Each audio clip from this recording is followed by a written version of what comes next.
এই গাছের ডালগুলো দেখে তোমরা চিনতে পারছো? সেই কলেজ থেকে নিয়ে আসা বড় বড় বাগানবিলাস গাছের ডাল। তো এটা আমি এবার কাটিং করছি। এই নিয়ে একটা গল্প আছে। আমার বান্ধবী আর আমি দুজনেই এই গাছের কাটিং নিয়েছিলাম। তো আমি সেই কৃষ্ণনগর কলেজ থেকে প্রায় চাকদা পর্যন্ত এই গাছের ডালগুলো কিন্তু ঠিক এইভাবেই লোকজনের সামনে নির্লজ্জের মতো সাইকেলের পিছনে বেঁধে ট্রেনের তলায় করে, মানে সিটের তলায় করে নানানভাবে নিয়ে আসি। এমনকি কাটা এত প্রচণ্ড, এই গাছের কিন্তু খোঁচাও খায়। শেষমেশ তো আমাকে কাটিং করতেই হলো। আমি এতটাই ফুল পাওয়ার লোভী যে ভাবছি ফুলগুলো থাকুক, এই শুদ্ধ লাগাবো, বেশ মজা লাগবে। তো এই ছিল এর কাহিনী।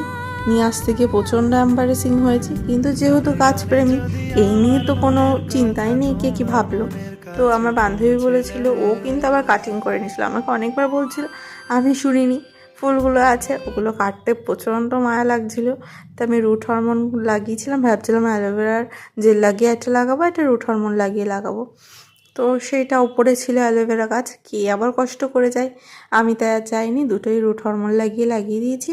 5 দিন পর রেজাল্ট তোমাদের সামনে দেখাবো যে গাছগুলো বাঁচলো না বাঁচবে না। আমার মা তো বলছিল এই গাছ বাঁচবে, বাবা বলছে বাঁচবে। বলছি দেখাই যাক না কি হয়। Tata, bye bye.